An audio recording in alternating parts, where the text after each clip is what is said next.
안녕하십니까. 저는 연세와병원에서 척추진료를 담당하고 있는 신경외과 김경모 원장이라고 합니다.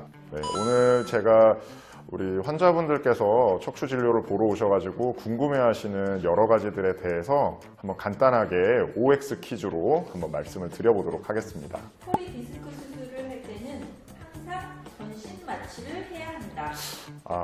그 질문은 X입니다. 일단 무조건적으로 디스크 수술을 할 때 전신 마취를 하는 건 아니고요. 전신 마취가 도움이 되는 경우도 있지만 고령의 환자분들이나 전신 마취를 했을 경우에 리스크가 더 높으신 분들 같은 경우에는 저희가 경막 외 마취라든지 아니면 척수 마취 같은 국소 마취를 하면서 수면을 하는 상태로 수술을 진행을 하는 경우도 있습니다. 그렇기 때문에 고령의 환자분들도 디스크 수술을 충분히 받으실 수가 있습니다. 수술 후 일정 기간 동안은 어떤 운동도 해서는 안 된다. 그거는 세모하겠습니다. 디스크 같은 경우에는 재발의 위험성이 높기 때문에 오히려 운동을 자제하라고 말씀을 드리고요. 하지만 단순한 감압술, 협착증 수술 같은 경우에는 물론 수술 직후에는 이제 바로 움직이고 하는 건 또 이제 후관절이라든지 척추의 안정성을 조금 더 해칠 수 있기 때문에 초반에는 조금 안정을 취해 주시는 게 오히려 좋고 이후에는 회복을 위해서 적당한 운동을 해주시는 것이 도움이 될 것 같습니다. 척추 수술을 하면 재발하지 않는다. 그건 X입니다.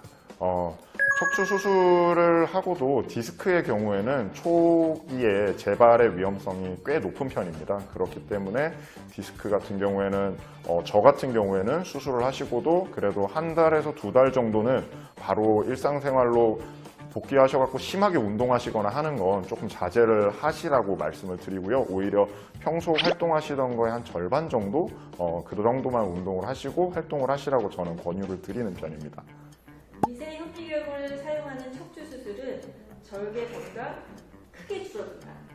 네, 그건 O라고 할 수 있겠습니다. 저희가 최소 침습 척추 수술이라고 얘기를 하면 보통은 내시경만 떠올리시지만 사실 현미경을 이용한 수술도 충분히 절개 범위는 작습니다. 물론 거기서 이제 더 절개 범위를 줄이고 더 근육의 손상을 줄여보고자 이제 우리가 나온 요즘 최근에 각광받는 개념이 이제 내시경을 이용한 수술인데요. 물론 척추 현미경 수술도 굉장히 좋은 수술이고 최소 침습으로 하는 수술인 것은 맞습니다. 잘하시는 선생님들은 2cm 정도, 그리고 이제 조금 더 범위가 커지면 3에서 4cm 정도가 되는데요.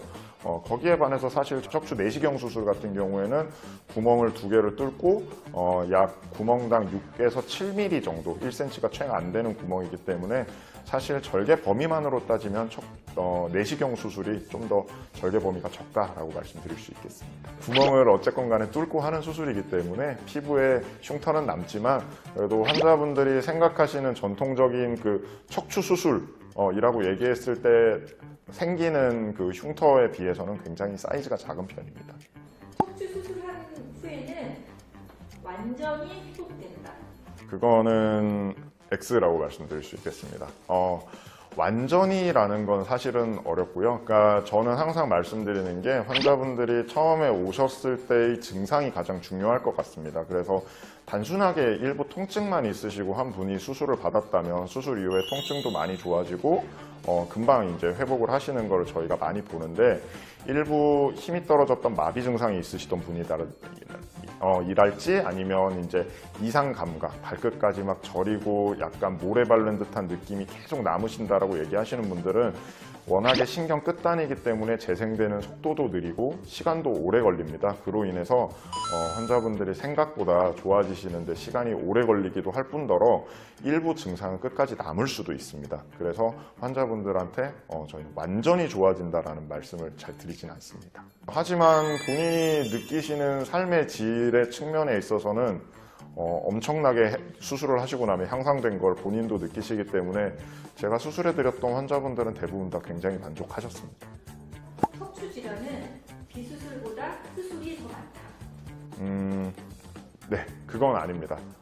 대부분의 척추가 이제 불편하다고 진료실을 찾아주시는 분들 중에 사실 대부분은 약 혹은 주사치료 혹은 시술치료 같은 비수술적인 우리가 보존적 치료라고 얘기하는 치료로 대부분 좋아지시는 경우가 많고 그에 비해서 이제 수술적인 치료를 고려를 할 때는 반복되는 시술에도 해결되지 않는 통증이 있는 경우 혹은 마비 증상이 있는 경우에는 또 수술적인 치료를 고려를 해봐야 될 것 같습니다. 하지만 비율로 따진다면 비수술적인 치료로 좋아지시는 분들이 훨씬 더 많습니다. 오늘 제가 진료실에서 환자분들이 많이 궁금해하시는 것들에 대해 가지고 간략하게 이렇게 OX 퀴즈로 준비해서 말씀드려 봤는데요. 사실 제가 말씀드린 부분보다 제가 환자분들께 드릴 말씀이 너무나 많습니다. 그렇기 때문에 통증이 있거나 아니면 본인이 생각했을 때 마비 증상이 있다면 지체하지 마시고 병원에 내원하셔서 실제로 의사하고 마주 앉아서 사진을 찍고 검사를 확인해 보고 함께 현재 증상에 대해서 논의해 보면서 함께 상의해 볼 수 있었으면 좋겠습니다. 감사합니다.